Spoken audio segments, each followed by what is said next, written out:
Ahora sí, ya estamos. Ok, muy buenas noches con todos. Sean bienvenidos una vez más a esta casa, al Junco. Siempre contentos y más ahora que tenemos ya el cierre del sexto libro de la historia del Junco. En un año y medio que tenemos de vida, hemos leído 6 libros y hoy concluimos uno, así que es una noche muy especial y muy contentos y también con la expectativa de ver cómo termina, ¿no? Cómo termina este libro. Así que bueno, como siempre, vamos a dar un pequeño resumen antes de empezar la lectura. Muy bien. En el capítulo 32, bueno, se ha dividido en ciertos acontecimientos importantes, cinco acontecimientos importantes en torno a una figura muy controversial que es Papadoc, el presidente de Haití, Francois Duvalier, alias Papadoc, ¿no? Y también de su seguridad privada, de su ejército privado, que eran los Tontón Macuts. Entonces, en torno a ellos y claro, el personaje que lo hemos visto en casi en toda la trama del libro, que es Aves García. El primer acontecimiento es el vil engaño que el presidente Balaguer le hace a Aves García, ¿no? Entonces él dice, se admira y dice, vaya cuentazo empieza, y dice que había sido todo una mentira cuando le mandaron de diplomático a Japón, ¿no? Entonces él dice que fueron unos días horribles en Tokio porque no le habían dado ni siquiera la oficina. Estuvo con su novia en un hotel que costaba mucho dinero y tampoco le pagaron los gastos. Todo fue un lío total y empezó a gastarse toda esa plata que tenía guardada, recuerdan, en Suiza. Y dice que se le fue casi $500,000 en el poco tiempo que estuvo por ahí. Eh, a las pocas semanas le comunicaron que por razones de presupuesto ya su nombramiento se había cancelado y las autoridades japonesas ya le ordenaron para que salga del país, ¿no? Entonces fue un engaño para alejarlo de la acción política, de lo que él sabía mucho y también tenía que ser o alejado o eliminado. En la, perdón, en la, viene el segundo acontecimiento que es la propuesta el haitiano Deloni, que es el enviado del presidente Francois Duvalier, alias Papado. ¿Qué le propone? Le propone que sea el jefe de seguridad de la presidencia de Haití.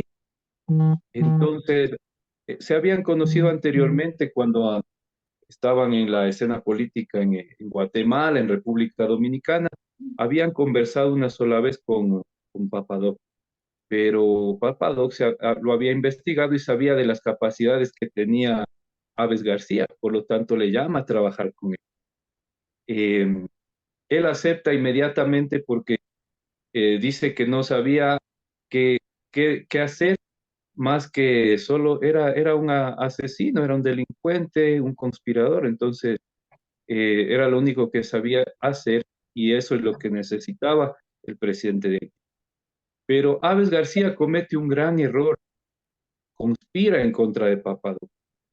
No lo pudo evitar porque Aves García era, como digo, ¿no? Un conspirador de carrera, era un cruel mercenario que mataba a cambio de dinero y era un delincuente potencial. Estaba metido en cosas muy, muy turbias, como hemos visto.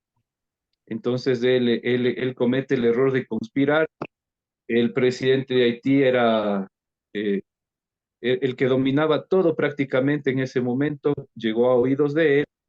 Y claro, esperó un momento, todos se asombraban que por qué no lo asesinó si fue capaz de fusilar a un grupo de oficiales dominicanos, cómo no a Aves García le estaba perdonando la vida.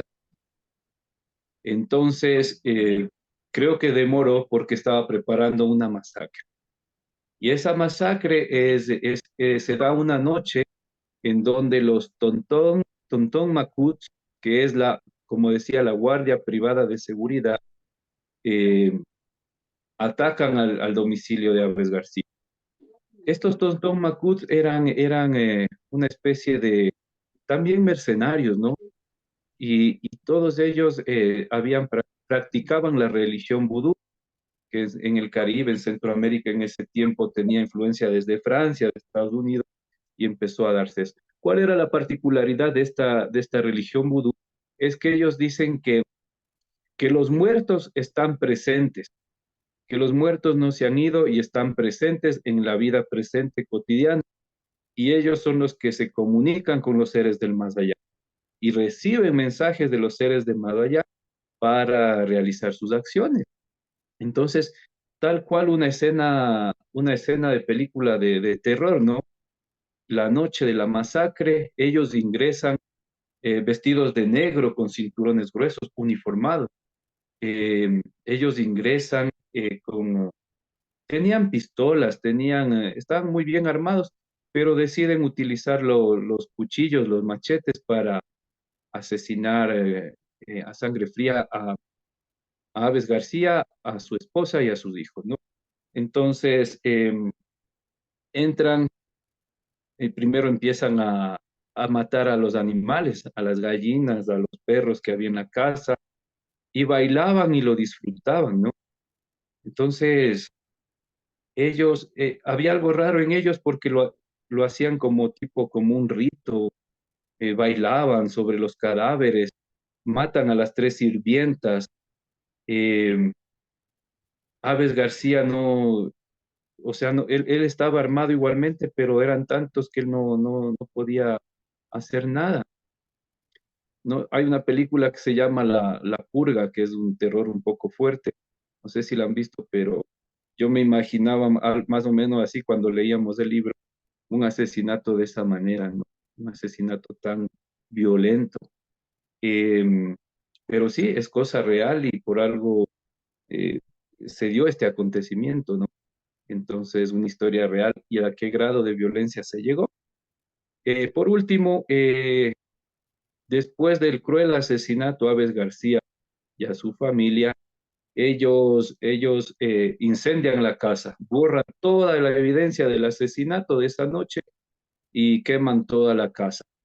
Pero hubo una testigo que es la evangelista Dorothy Sanders, que luego ella es la que cuenta todo lo que pasó esa noche porque lo vio. Ella es la única testigo y ella es quien al llegar a Estados Unidos conversa lo sucedido. Entonces, de esa forma es que se puede, entre comillas, documentar algo de lo que pasó, ¿no? Escribir algo de lo que pasó. Y hasta, hasta ahí hemos llegado con este final violento de Aves García y también como una forma también de un pico alto de violencia, el cual nos dice hasta dónde el ser humano es capaz de llegar y hasta dónde se llegó en este caso y se ha llegado en otros casos que también hemos escuchado de asesinatos por el poder político y todo esto. Entonces, hasta ahí hemos llegado y en esta noche vamos ya a cerrar con el libro con una especie de epílogo que titula Después. Vamos a leerlo y vamos a ver de qué se trata. Eh, ¿Puedes proyectarle, por favor? Ahí pueden ver la pantalla. Ok. Yes. Sí, no. Sí, Gracias, Ah, Alexis. pero Sí, súbele más porque solo se ve el después nomás. Ya, ya, ya. Gracias, Alexis, por el resumen. gracias. Ahora entramos ya al texto. Eh, Avi, ¿estás por ahí, Avi? ¿Qué tal si empezamos contigo? sí, aquí estoy. A ver, Gracias, Avi. ya. Vive entre Washington, D.C. y Virginia, no muy lejos de Langley, donde, y esto podría ser mera casualidad, está la casa matriz de la CIA, una zona residencial a la que se accede identificándose ante una portería con rejas. Hay grandes árboles por todas partes, y el lugar parece un remanso de tranquilidad. sobre todo en esta tarde de primavera, de cielo limpio y un sol suave que dora la fronda y colorea las flores del barrio. Pajarillos invisibles pían por doquier y grandes pájaros que podrían ser gaviotas venidas de la costa cruzan el cielo azul de cuando en cuando. Las casas son espaciosas, con amplios jardines y automóviles de lujo en los garajes. En una de ellas, un rancho con caballerizas monta un pony, una amazona jovencita, cuyos cabellos sueltos mece el viento. Pero la vivienda de Marta Borrero Parra es pequeña y la más original y excéntrica que he visto en mi vida. Una casa que en el exterior y en el interior refleja como un espejo la personalidad y los gustos de su dueño. Soledad Álvarez, una antigua amiga dominicana que es además una magnífica poeta, y Tony Rafful, poeta, periodista e historiador dominicano, han hecho a lo largo de meses toda clase de acrobacias dialécticas para conseguirme esta entrevista. Y ambos me previnieron que esta tarde me llevaría más de una sorpresa. Él estuvo antes por aquí y es buen amigo de Marta, la expatriada guatemalteca, si es que ella ha tenido alguna vez amigos de verdad.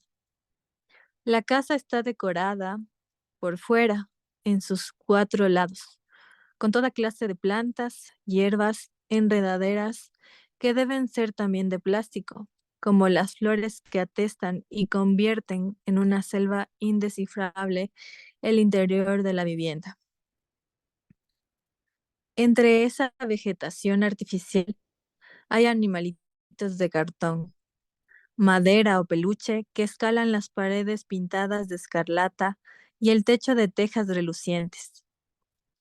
Hay asimismo muchas bugambillas, malvas y rosadas que ellas sí parecen auténticas. Apenas entro, me desconcierta el escandaloso chillerío de los pájaros. Están en jaulas y sus voces amenizarán toda mi conversación de por lo menos un par de horas con la antigua Miss Guatemala, que nunca lo fue. Confieso que estoy algo nervioso. Llevo 2 años imaginando a esta mujer, inventándola, atribuyéndole toda clase de aventuras, desfigurándola para que nadie, ni ella misma, se reconozca en la historia que fantaseo. Esperaba muchas cosas, salvo esta ruidosa y gigantesca pajarera. Hay canarios africanos, palomas torcaces, loritos, cacatúas, guacamayos y otras varias especies no identificables por mí. Una suerte de horror al vacío ha hecho que todo esto esté ocupado, que no queden espacios libres.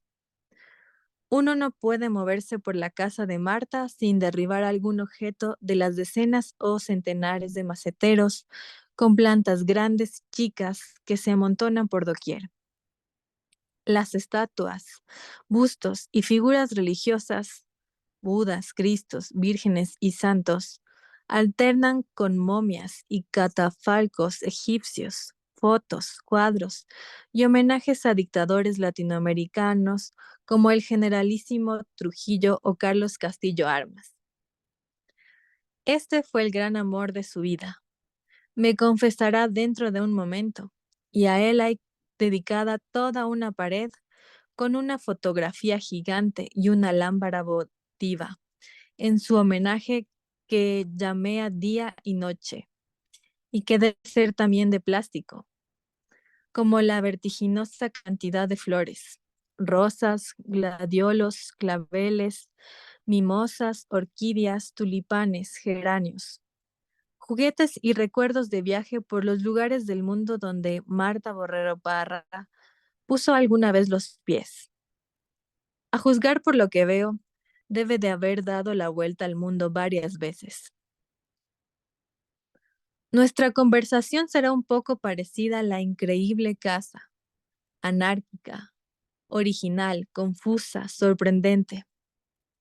Según todos los testimonios que he rastreado en libros, periódicos y biografías de personas que la conocieron en distintas épocas de su vida aventurera, fue muy bella, una mujer inquietante, con una mirada verde-gris que parecía trepanar a sus interlocutores y los dejaba desconcertados y turbados.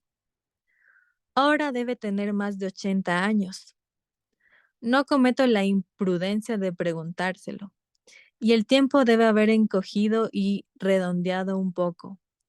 Pero aún así, pese a su veteranía, emana de ella algo que delata la vieja gloria, la seducción que ejercía, las leyendas que generó, los hombres que la amaron y a los que ella amó. Me recibe vestida con un kimono negro lleno de pliegues y repliegues, maquillada con mucho esmero, pendientes y collares, pestañas muy largas y las uñas de las manos pintadas de verde selvático. Lleva unas llamativas sandalias de terciopelo color verde limón. Debe haberse operado algunas veces, pues tiene un rostro muy terso en el que siguen brillando con arrogancia y cierto misterio aquellos ojos que tanto impresionaban antaño a las personas que la conocieron, sobre todo a los hombres. Apenas nos sentamos en un pequeño claro de esa selva inextricable, me dice que sabía que yo odiaba las semillas de las frutas, lo que es verdad, y que también estaba enterada de que de que mi canción favorita es, desde niño, Alma, Corazón y Vida, un balsecito peruano de moda cuando llegué a Piura, en el año 1946, a mis 10 años de edad, y que oí allí por primera vez, cantando por un guardia civil que cuidaba la prefectura donde vivíamos. Mi abuelo era el prefecto. Gracias, Avi, muchas gracias. Aquí. Este, Tati, ¿nos puedes ayudar continuando en esta parte de aquí? Ok, a ver. Cuando le preguntó cómo está al tanto de esos detalles tan privados y exactos de mi vida, sonríe y me responde lacónicamente, como hubiera dicho la símula de mi novela, tengo poderes. Su voz es cálida y demorada, con un deje contraamericano que el tiempo, el exilio y sus viajes no han conseguido borrar del todo, pero son sobre todo sus ojos, entre grises y verdes, y su manera de mirar intensa, atrevida, perforante, lo que más me llama la atención. Casi sin transición, pasa a decirme que ha tenido 10 maridos y que los ha enterrado a todos. Habla con suavidad y sin jactancia, con pausas, ritmo y música, buscando las palabras adecuadas. Añade que, cuando era todavía una niña, la violó un comunista guatemalteco que era médico y que desde entonces es un anticomunista apasionado y militante. Eso ya lo sé, me sorprende. Sin embargo, que me diga que el gran amor de su vida fue el coronel guatemalteco y presidente de la República Carlos Castillo Armas, un caballero exquisito y delicado, que trató de divorciarse de su mujer Odilia Palomo para casarse con ella, pero no lo consiguió, pues antes y tal vez para impedir eso mismo, lo mataron. Habla con lentitud, pronunciando todas las sílabas sin esperar respuestas ni comentarios a lo que va diciendo. Y a ratos hasta me da la impresión de que se olvida de que yo estoy también allí. De sus relaciones con el coronel dominicano Johnny Aves García, jefe de la seguridad de Generalísimo Trujillo, asesino, torturador y encargado de varios asesinatos e intentos de crímenes en el extranjero, entre ellos el fracasado asesinato del presidente Rómulo Betancourt en Caracas y, según Tony Raful, el muy logrado de Castillo Armas en Guatemala. Martita habla con mucha precaución, de manera escurridiza, Se trata también, me dice, de otro cumplido caballero, de modales exquisitos y tan amable que cuando comían juntos se apresuraba a cortarle en trozos pequeños el apanado y el bistec. Adoraba a su madre. Llevaba una foto de ella en su cartera y una noche en que ella tenía fiebre, Marta lo vio, arrodillado al pie de su cama, masajeándole los pies. Que un hijo quiera tanto a su madre siempre es una buena credencial en un ser humano, ¿no es verdad? Tenía, como todos, algunas manías, y la principal de él era andar buscando rosacruces por todo el mundo, algo que aquí habrá conseguido de sobra, pues en este país abundan. Aves García estaba muy enamorado de ella y la llenaba de atenciones y regalos todo el tiempo. Primero en Guatemala, cuando se conocieron, y luego en la entonces llamada Ciudad Trujillo, donde ella pasó algunos años de su juventud, ejerciendo la profesión de periodista política. Allí, Abe solía llevarla a casinos y una de esas veces le regaló $300 para que apostara a la ruleta y le rogó que se guardara las ganancias. Pero me asegura, ella nunca le hizo caso ni se acostó con él. Cuando le recuerdo que, sin embargo, corren muchas habladurías, según las cuales ella tuvo un hijo con el esbirro trujillista, al que algunos dicen haber conocido en persona y que habría muerto muy joven en la República Dominicana, me replica sin inmutarse lo más mínimo, fantasías alocadas de la gente y sin el menor fundamento. Tampoco es una explícita al referirme lo que está documentado de sobra en reportajes periodísticos y libros de historia, como fue que Aves García la hizo escapar de Guatemala la misma noche del asesinato de Castillo Armas, el 26 de julio de 1957, cuando los amigos y compañeros de este, los liberacionistas, y sobre todo uno de los probables asesinos, el teniente coronel Enrique Trinidad Oliva, la perseguían acusándola para despistar de ser cómplice de la muerte de su jefe. Cosas que pasaron y que ya se llevaron el viento y la memoria, exclama sin alterarse, y sonriendo encoge los hombros y concluye simulando indiferencia. ¿Para qué resucitarlas? Y esboza una de esas sonrisas largas y misteriosas, que debieron ser como una de las armas más hechiceras de su juventud. ¿Es verdad que el pistolero cubano, Carlos Gacel Castro, la sacó a usted en un auto aquella misma noche del magnicidio de la ciudad de Guatemala y la condujo a San Salvador? Le preguntó. Que al día siguiente Aves García se la llevó en un avión privado de San Salvador a la República Dominicana. Todos los libros de historia lo aseguran. ¿Es eso cierto o también son fantasías alocadas de la gente? ¿De veras soy tan famosa que aparezco en los libros de historia? Sonríe ella, burlona. Vuelve a encoger los hombros y lo hace con gracia y coquetería. Pues entonces seguramente debe haber en todo eso algo de verdad. No se olvide que soy una anciana y no puedo recordar todo lo que he vivido. Los viejos tenemos pérdidas de memoria y nos olvidamos de las cosas. Y lanza entonces una pequeña carcajada que desmiente lo que dice, llevándose la mano a la boca. Aunque se la nota sana y vigorosa pese a sus años, se mueve con cierta dificultad, ayudada por un bastón. A ratos me da la impresión de que en su cabeza las fronteras entre la realidad y la ficción se eclipsan sin que ella lo advirta. Y en otros, que ella misma administra sabiamente esas confusiones. También, que sabe muchas más cosas de las que me cuenta y que por momentos disvaría, pero a voluntad. Como cuando me dice que creen extraterrestres y me asegura que a ella le consta que existen, pero no me da más precisiones para que no crea yo que está loca. Algo que añade con una sonrisita traviesa que muestra su perfecta dentadura. Muchos andan diciendo por allí. Gracias, Tati. Muchas gracias, Tati. Qué gusto. Por favor, ¿nos podría ayudar Jonah? ¿Está por ahí, Jonathan? Por fin me atrevo a tocar el tema principal, lo que me ha traído hasta aquí, lo que ella es la única persona en sostener, en declaraciones, artículos de prensa, entrevistas y en ese mare magno autobiográfico online que renueva cada día.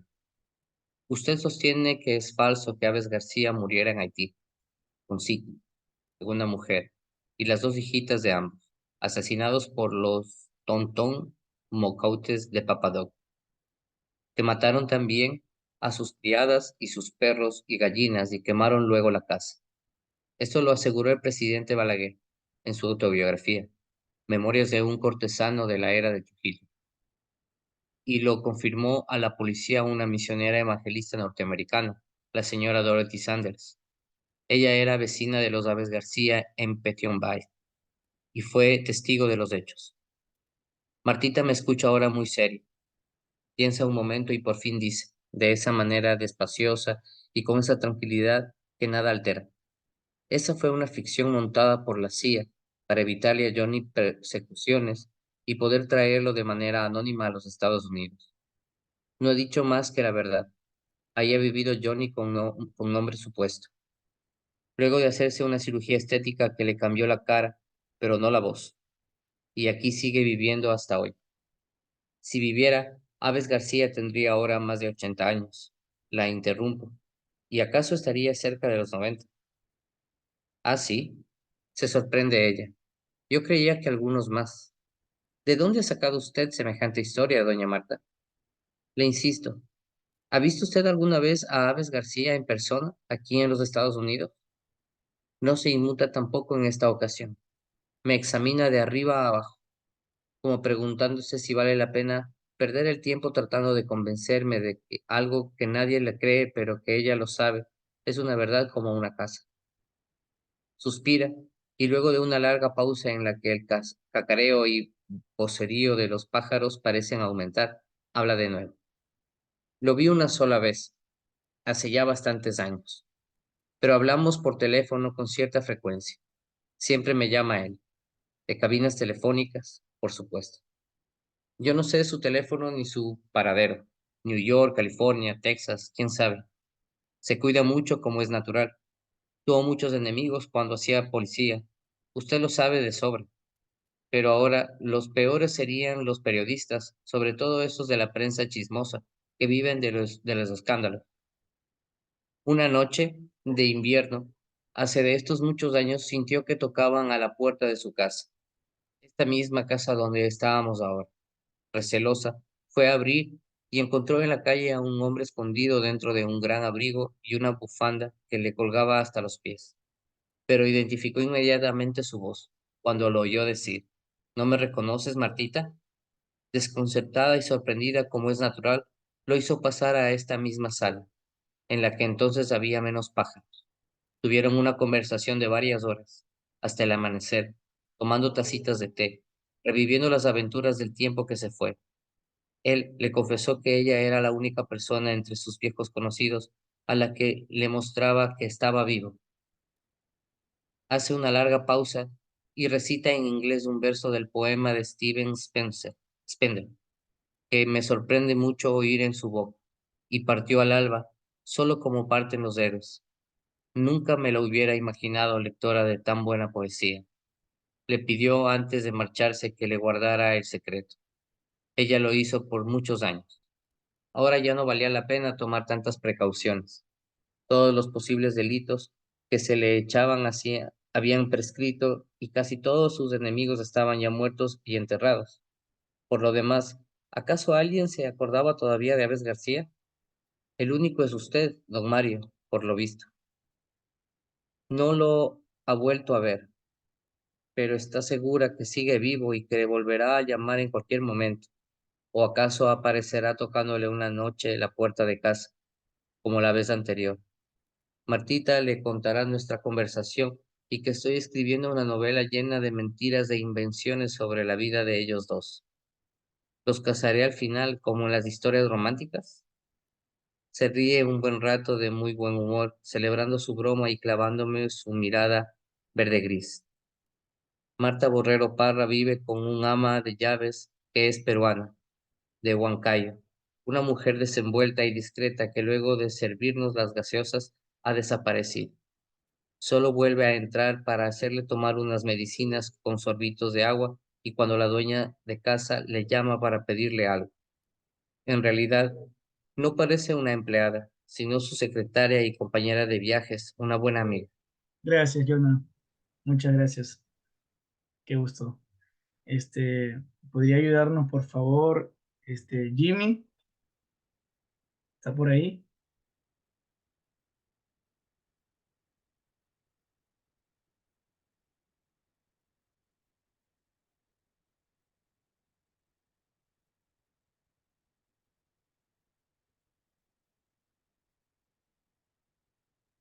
Bueno, quizás Oscar, no sé si Oscar Wilton está conduciendo.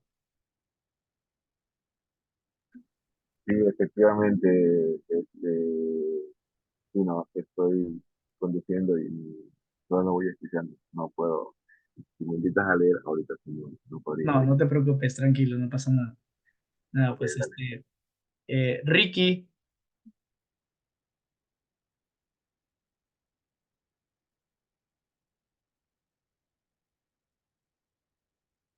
Ricky está por ahí, ¿no?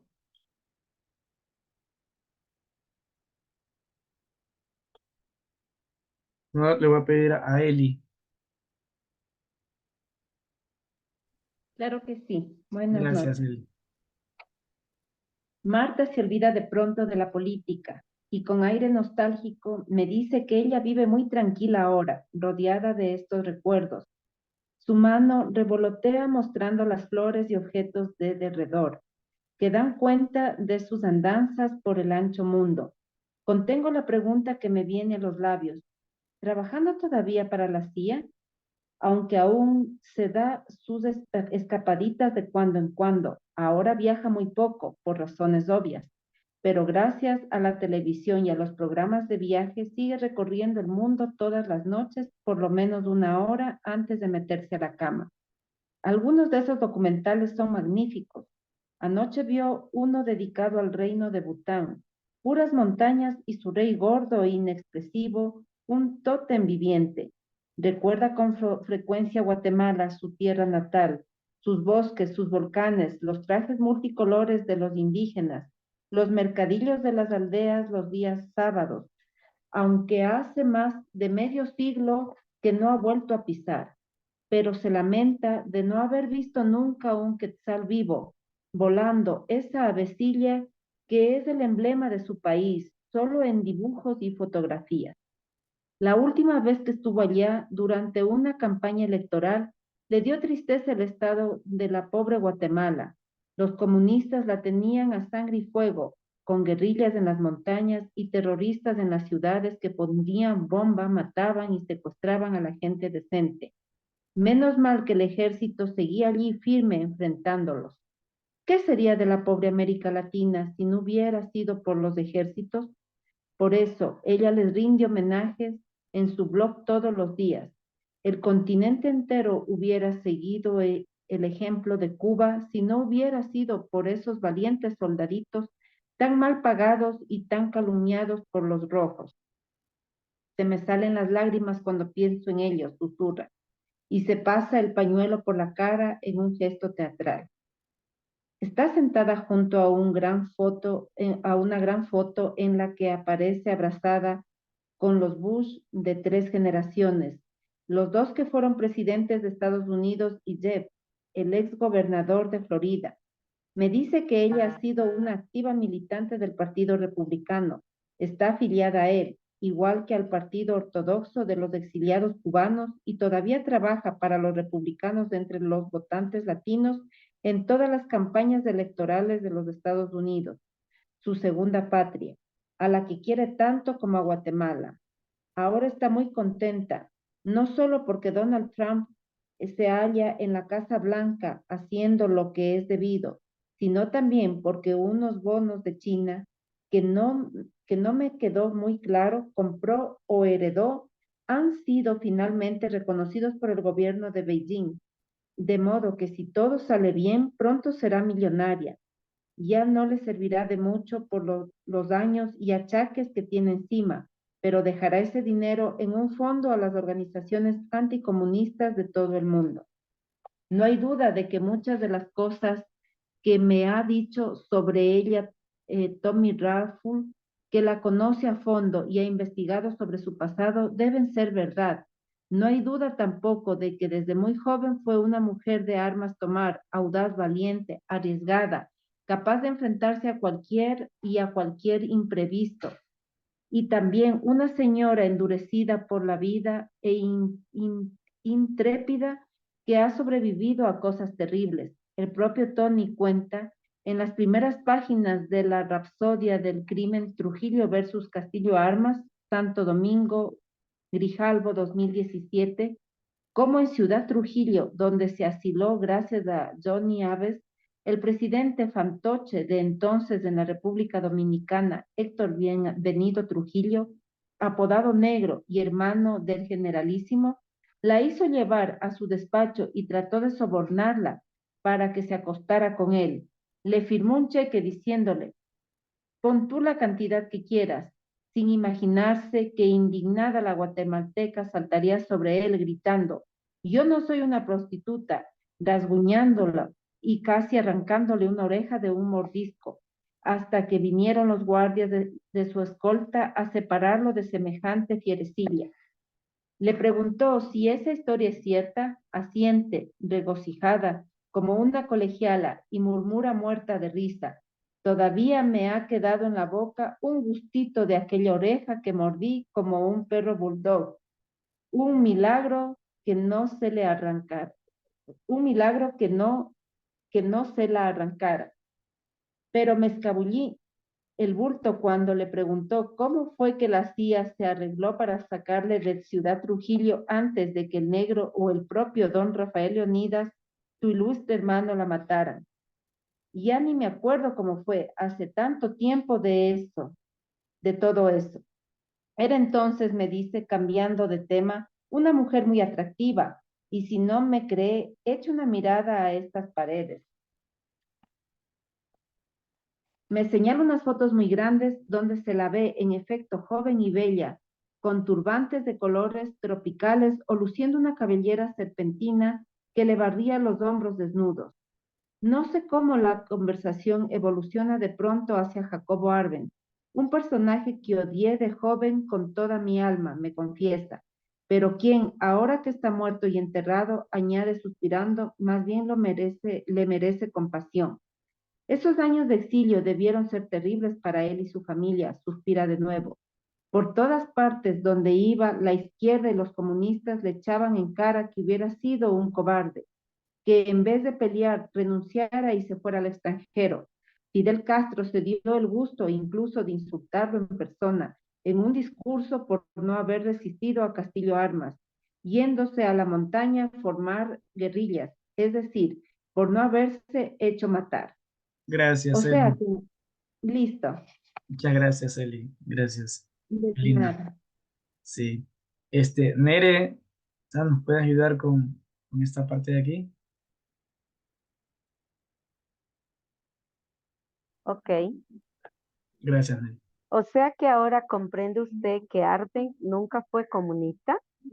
Le pregunto, ¿que era más bien un demócrata, algo ingenuo tal vez, que quería hacer de Guatemala un país moderno, una democracia capitalista?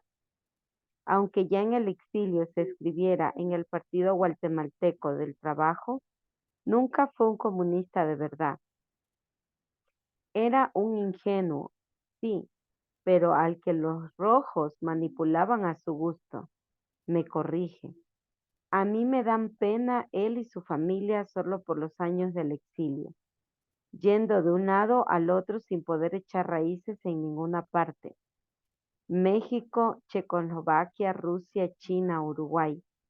En todas partes lo maltrataban y parece que hasta hambre pasó. Y encima las tragedias familiares. Su hija Arabella, que era tan hermosa según todos los que la conocieron, se enamoró de Jaime Bravo, un torero muy mediocre, que encima la engañaba y terminó pegándose un tiro en una boité donde él estaba con amante. Y hasta parece que la propia mujer de Arben, la famosa María Cristina Vilanova, que se daba de intelectual y de artista, lo engañaba con un cubano, su profesor de alemán, y que él Lo supo y tuvo que tragarse los cuernos calladito. Y para colmo, su otra hija, Leonora, que estuvo en varios manicomios, también se suicidó hace pocos años. Todo eso acabó de destruirlo.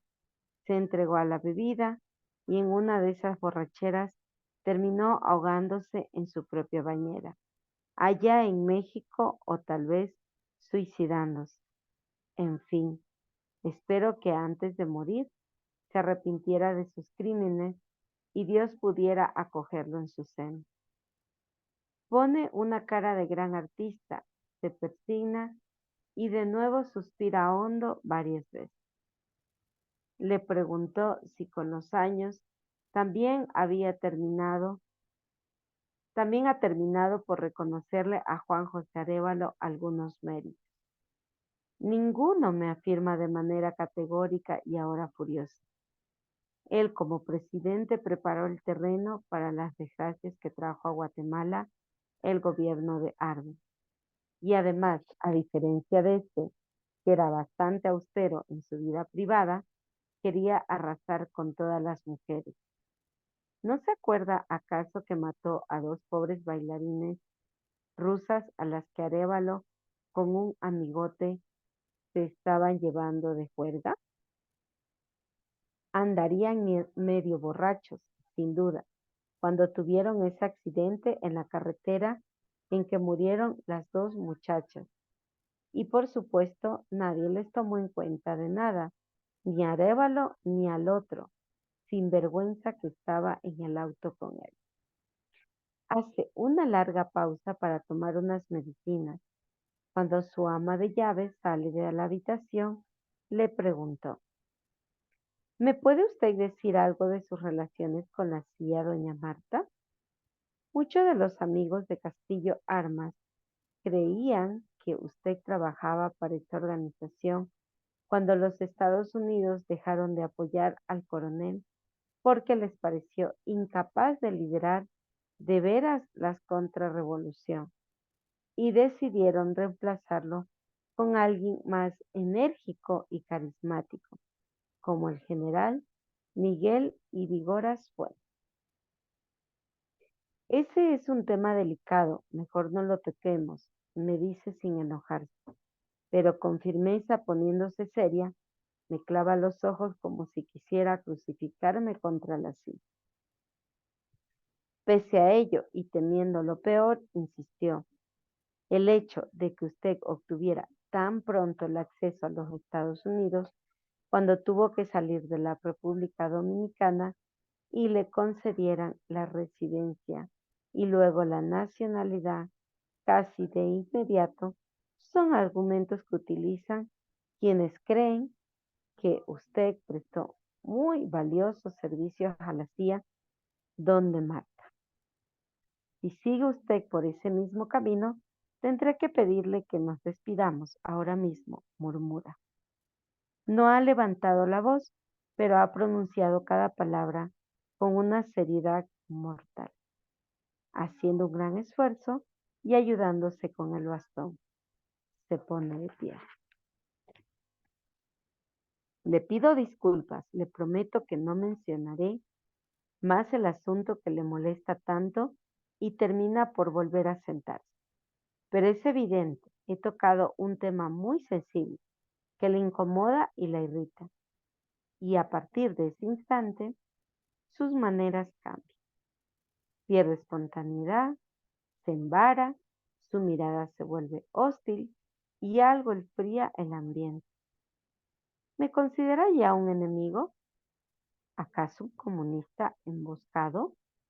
No volverá a permanecerme natural ni abandonarse a las bromas el resto de la conversación. Cuando veo que se empantana y que no hay forma de sacarle nada más que valga la pena, no tengo más remedio que agradecer que me haya recibido y despedirme. Desde la puerta donde me acompaña, me dice a modo de colofón: no se moleste en mandarme su libro cuando salga, don Mario. En ningún caso lo leeré, pero se lo advierto, lo leerán mis abogados. Esa misma noche, Soledad Álvarez, Tony Raful y yo nos vamos a comentar la experiencia de un restaurante de Washington, el Café Milano, en Georgetown. Un lugar muy animado, siempre lleno de gente y muy ruidoso, donde se comen buenas pastas y se toman excelentes vinos italianos. Hemos pedido un reservado y aquí podemos charlar tranquilamente.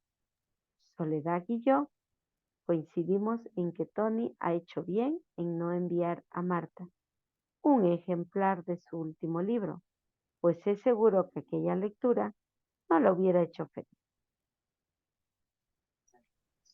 Tony la trata con cariño y agradecimiento, pero cuenta de ella muchas cosas que sin duda ella hubiera preferido que no se tocaran. O si se tocaban, no fuera con la franqueza con que allí aparece. Gracias, Nere. ¿Ok? Qué gusto. Muchas gracias. Ya estamos ya casi de terminar. Lucy, ¿está por ahí? Sí, ¿Qué tal, Lucy? ¿Nos ayudas ya con la última parte? sí, con mucho gusto. Sí. Los tres estamos de acuerdo en que mi visita a la misma Guatemala original ha valido la pena, aunque me haya dejado con más preguntas que respuestas, por lo que Marta me dijo o dejó de decirme y, sobre todo, la manera en que me las dijo y su irritación final. Yo concluyo que en efecto debió haber trabajado para la CIA y prestado a la celebérrima organización servicios importantes. Ellos están de acuerdo, pero discrepamos en cuanto a su participación en el asesinato de Castillo Armas. Estuvo al tanto desde antes e incluso intervino conscientemente en los preparativos del magnicidio o se vio arrastrada a Helio poco a poco, sin darse cuenta, debido a su relación con Aves García y el hombre de la CIA en Guatemala. Divagamos un rato al respecto, sin llegar a conclusión alguna, pero coincidimos en que, cuando advirtió que el teniente coronel Enrique Trinidad Oliva la quiso implicar en el magnicidio, ya no tenía otra elección posible que huir, como si fuera culpable, al igual que Johnny Aves y el hombre que no se llamaba Mike, su, sí, perdón, su proclamado amor por Castillo Armas era probablemente cierto, no solo un póstumo arrepentimiento por su posible e involuntaria implicación en su asesinato, aunque también otra manera de desviar las averiguaciones y las pistas y sospechas que podrían llevar hasta ella. Los tres coincidimos en que fue una gran torpeza de Estados Unidos preparar ese golpe militar contra Arbenz, poniendo de testaferro al coronel Castillo Armas a la cabeza de la conspiración. El triunfo que obtuvieron fue pasajero, inútil y contraproducente. Hizo recrudecer el antinorteamericanismo en toda América Latina y fortaleció a los partidos marxistas, trotskistas y fidelistas y sirvió para radicalizar y empujar hacia el comunismo al movimiento 26 de julio de Fidel Castro. Esto sacó las conclusiones más obvias de lo ocurrido en Guatemala. No hay que olvidar que el segundo hombre de la Revolución cubana, el Che Guevara, estaba en Guatemala durante la invasión, vendiendo enciclopedias de casa en casa para mantenerse. Ahí conoció a la peruana Hilda Gadea, su primera mujer, y cuando la invasión de Castillo Armas trató de enrolarse en las milicias populares que Arbenz nunca llegó a formar, y tuvo que asilarse en la embajada argentina para no caer en las redadas que desató la histeria anticomunista reinante en el país en aquellos días. Pero de allí extrajo probablemente unas conclusiones que resultaron trágicas para Cuba. Una revolución de verdad tenía que liquidar al ejército para consolidarse, lo que explica, sin duda, esos fusilamientos masivos de militares en la fortaleza de la Cabaña que el propio Ernesto Guevara dirigió. Y de ahí saldría también la idea de que era indispensable para la Cuba revolucionaria aliarse con la Unión Soviética y asumir el comunismo. Si la isla quería blindarse contra las presiones, boicots y posibles agresiones de los Estados Unidos. Otra hubiera podido ser la historia de Cuba, si Estados Unidos aceptaba la modernización y democratización de Guatemala, que intentaron Arévalo y Arbenz. Esa democratización y modernización era lo que decía querer Fidel Castro para la sociedad cubana cuando el asalto al cuartel Moncada el 26 de julio de 1953 en Santiago de Cuba. Estaba lejos entonces de los extremos colectivistas y dictatoriales que petrificarían a Cuba hasta ahora en una dictadura anacrónica y soldada contra todo asomo de libertad. Testimonio de ello es su discurso, La historia me absolverá, leído ante el tribunal que lo juzgó por aquella intentona. Pero no menos graves fueron los efectos de la victoria de Castillo Armas para el resto de América Latina y sobre todo toda Guatemala, donde por varias décadas proliferaron las guerrillas y el terrorismo y los gobiernos dictatoriales de militares que asesinaban, torturaban y saqueaban sus pies, haciendo retroceder la opción democrática por medio siglo más. Hechas las sumas y las restas, la intervención norteamericana en Guatemala retrasó decenas de años la democratización del continente y costó millares de muertos, pues contribuyó a popularizar el mito de la revolución armada y el socialismo en toda América Latina.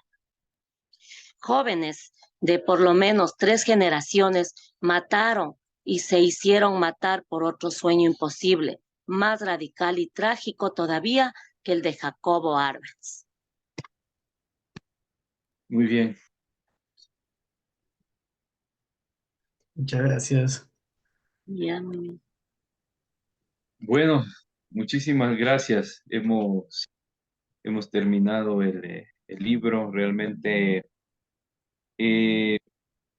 esta especie de epílogo es, creo yo, un enlace entre la ficción y la realidad, ¿no?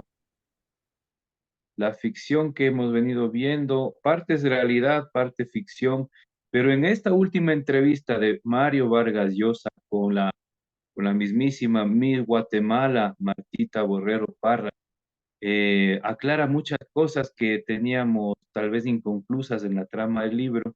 Aquí ya las vamos asegurando, ¿no? Es una entrevista muy inteligente que le hace Mario Vargas Llosa a Martita Borrero. ¿Por qué? Porque él va hilando lo que quizás estaba inconcluso. Al límite que con esa pregunta tremenda que le hace sobre si colaboró con la CIA, ella ya mejor decide ya no hablar más y como que será por terminar la entrevista, ¿no? Entonces, muy emocionante, la verdad. Bueno, tenemos unos minutitos para compartir esta última parte, que es lo que más nos ha llamado la atención, que nos queda de este capítulo.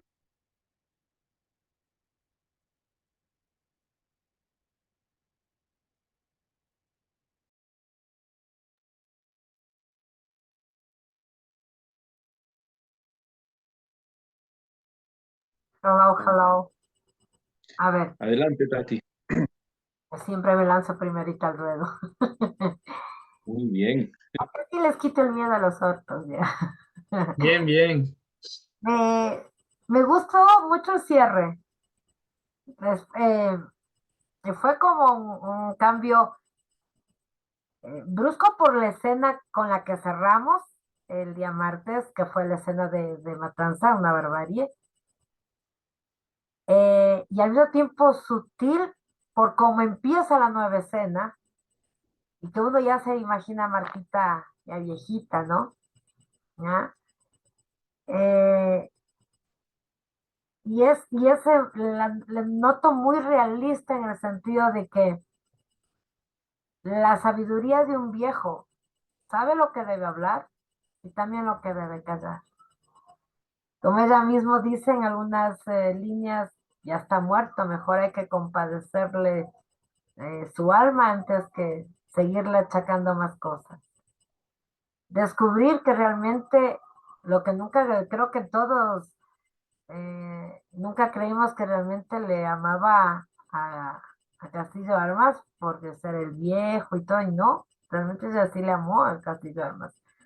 Es decir, que ella no, de pronto fue engañada como una niña al mismo tiempo, pero esa inocencia de niña fue también como el enamoramiento hacia él, ¿ya? Él, claro, lo que me gustó es que por fin pudimos conocerle físicamente a Martita, ¿no? Ahora supimos, sí, que es hermosa, o sea, era una mulata preciosa, realmente. Entonces, obviamente, por algo le decían Miss Guatemala y como que todos los hombres, imagino, caían a sus pies. Y el que calla otorga, entonces ella sí le contrató a la CIA, sino que como es la realidad, tú no puedes hablar más allá de lo que debes, porque te puede ir peor. Entonces me gustó mucho el cierre. em, Además es muy interesante después en lo que termina el libro hay un agradecimiento y ustedes ven que le agradece a tres personas el autor del libro, que es a Tony, a ver, dejen recordar el nombre, Soledad Álvarez, Tony Raful. Tony Raful y Bernardo Vega. Y los tres en la vida real son poetas dominicanos que ya rodean los 80 años. Entonces, como que la historia está entre verdad y cierto. O sea, Martita sí existió, de pronto está cambiado el nombre, pero para mí que sí existió. Y me queda un sabor dulce después de tanta cosa, de tanta que enredo, que te callas, que te mato, que no te mato, que te voy. O sea, lo cierra bonito como, y como que queda al mismo tiempo abierta la puerta de las memorias de Martita porque solamente supimos lo que ella nos quiso hacer ver en el libro. Es como que al final de cuentas ella es la protagonista de la obra. Genial, Tati, muchas gracias. Sí, como dice el conocido refrán, ¿no? Uno es dueño de lo que calla y es esclavo de lo que dice. Y creo que Martita lo tenía muy, muy claro. Y jugar con la madrastra, como lo llamaban en el libro, con la CIA, no es cualquier juego, porque nos dimos cuenta cómo terminaron muchos. Entonces, ella muy sabia, después de tanto camino recorrido y experiencias muy difíciles, pues adquirió sabiduría, ¿no? Y llegó a la vejez. ¿Alguien más que quiera aportar esta noche?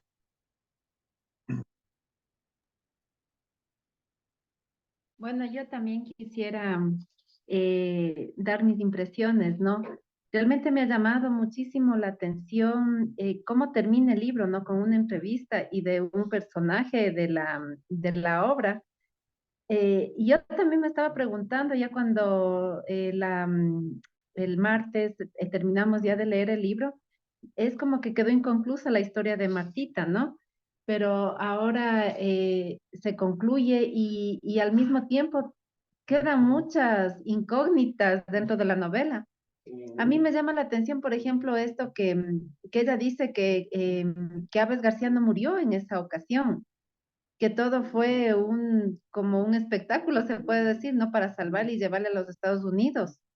Y que ella lo vio, le visitó en algún momento. Y claro, decía, ahorita ya no existe, ¿no? Pero entonces por eso ella se atrevió a revelar y decir sí, que un día le había visitado un hombre y todo lo demás, ella salió y le abrió la puerta y se había cambiado incluso de rostro y algo así, ¿no? Eso también me deja un poco intrigada, digo, ¿qué tan real, o no fue así, ¿no? O sea, no sabemos, es como que ella lo deja así en muchas incógnitas. Incluso me doy cuenta que ella, o sea, el gobierno de Arbenz realmente la consideraba un mal gobierno comunista. Ella sí lo consideraba comunista y no, y claro, y para ella más bien el gobierno de Castillo Armas era como un ídolo, como lo mejor que hubo, ¿no? Y claro, ahí se ve que ella estaba enamorada y todo eso, ¿no? Y sí, o sea, me pareció bonito el cierre del libro, ajá, con una entrevista a un personaje real. Eso. Excelente. Muy bien, Eli, muchas gracias. Y sí, tienes mucha razón con esto de por qué ella lo consideraba un gobierno comunista a Arbenz, que luego nos damos cuenta que no lo era, que buscaba democracia, que buscaba progreso. Pero recuerdan que aquí en la entrevista recuerda que fue violada por un comunista que era médico, que es Efrén García Ardiles, el padre del hijo que tuvo, me imagino, fruto de esa violación, ¿no? Entonces, hablábamos de acontecimientos transformadores. Recuerdan a Crispín Carrasquilla, el cadete, que la bomba que cayó en la escuela militar es el acontecimiento que lo transformó en un líder. Y aquí a Martita también, la violación es un acontecimiento que le crea aversión hacia el comunismo y hace que tenga también su inclinación hacia la derecha, ¿no? Y trabaja para ellos luego, por esa quizá resentimiento, venganza, no sé qué es lo que se puede sentir con una situación tan complicada y delicada como esta. Muchas gracias, Eli. Bonito, muy bueno tu aporte. ¿Alguien más por ahí? A mí me gustaría dar mi impresión desde lo que puedo ver ya en esta carta de agradecimiento. Una de las cosas que identifico es la habilidad que tiene Mario Vargas Llosa para poder contemplar y escuchar, ¿no? Y poder darle cuerpo a una historia, ¿no? Que tiene que ver mucho de los personajes que él agradece. Me parece bastante único de él el hacerlo plasmar en una hoja y redactarlo, ¿no? Y luego poder poner esta estructura, ¿no? Con las personas que de seguro escuchó primero.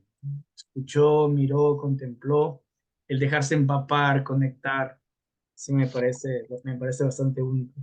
Y salvar esto de las palabras de las personas mayores, de darle el respeto y el espacio, de, de que sus palabras puedan quedar por escrito y que desde ahí pueda ser compartido para otros también, ¿no? Por eso el libro de que es el libro como tal es una memoria de acontecimientos que nos dejan demostrar cómo las perspectivas de varias personas pueden hacer un cambio o simplemente no generarlo. Y nada, pues quería acotar eso de ahí, que para mí me ha parecido muy impresionante.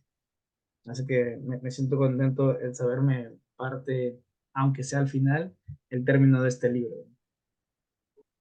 Genial, Braulio, una gran apreciación, realmente sí.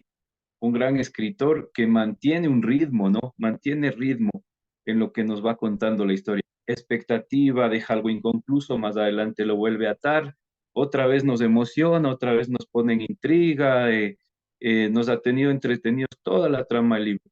Y algo fenomenal lo que tú dices es esta forma de describir a los personajes, ¿no? Hoy que describió en la entrevista a Martita Borrero, era como que estuviera sentada al frente, sus ojos verdes, grises, su piel bronceada, su vestido negro, las uñas verdes, verde selva amazónico, ni sé cómo que le dijo. Entonces era como que estuviera ahí presente, la dentadura perfecta. Entonces él te hace el tema que escribe la casa llena de plantas, de pájaros, unas son naturales, otras son artificiales, hasta dio los nombres de cada especie de pájaros, ¿no? Entonces es un hombre muy, muy hábil y muy erudito también como para conocer tanto y plasmarlo también, muy sabio para plasmarlo de una manera tan simple y hacernos disfrutar de la lectura. Ajá. Muchas gracias, Braulio. Creo que tenemos unos minutitos más. Hoy es el cierre del libro. Pueden compartir también lo que sientan, si están emocionados, todo lo que hemos visto. En general también, ¿no? No solo de este capítulo, sino quizá una apreciación ya en general del libro, qué les ha parecido, a qué les ha llamado y hace, no sé, qué es lo que se ha despertado o ha transformado en cada uno después de leer este libro.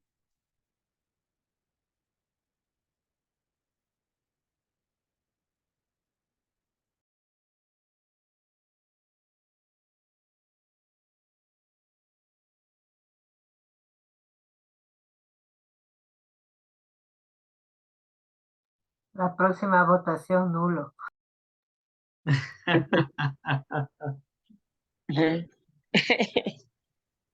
Quisiera añadir algo más.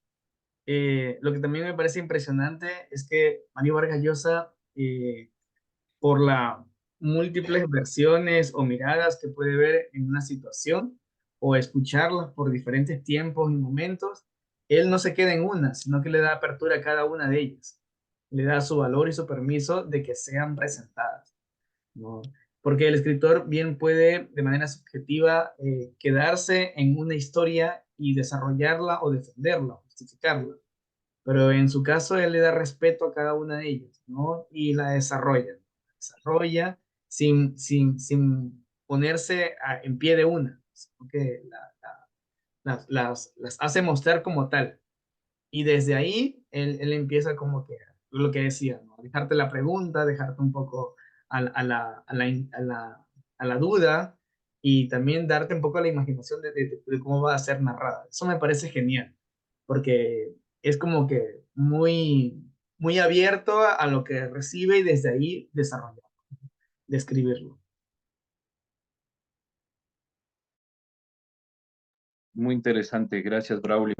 Algo que me llamó también la atención es esta parte final en donde hace un enlace entre Guatemala y Cuba, ¿no? Y República Dominicana. Eh, Creo que este libro me aporta muchísimo para tener claro el modo, la forma de proceder tanto de la derecha como de la izquierda. A la final, las dos generan tiranía, generan escándalos, relajos, asesinatos y mucha corrupción e injusticia. No podemos decir la izquierda es mejor que la derecha o la derecha es más bondadosa o más generosa o ve por el bien común. Nos hemos dado cuenta aquí con este ejemplo que no es cuestión de ideología, sino que esto ya es cuestión de intereses. Cada uno ala para su molino, como dicen, ¿no? Entonces, a mí me aporta mucho porque ahora la tengo más clara y gracias a este libro va a ser un poco más difícil que inocentemente caigamos o caiga en ideología, ¿no? Sino este libro nos invita ya a tener un criterio propio, personal, basado ya en la historia. Entonces creo que es un gran regalo que me ha llegado este libro para poder seguir creciendo en este tema también de el tema político, social, ¿no? Así que muy agradecido. No sé, bueno, si alguien más, algo más que quieran aportar o si no podemos ya ir cerrando esta noche.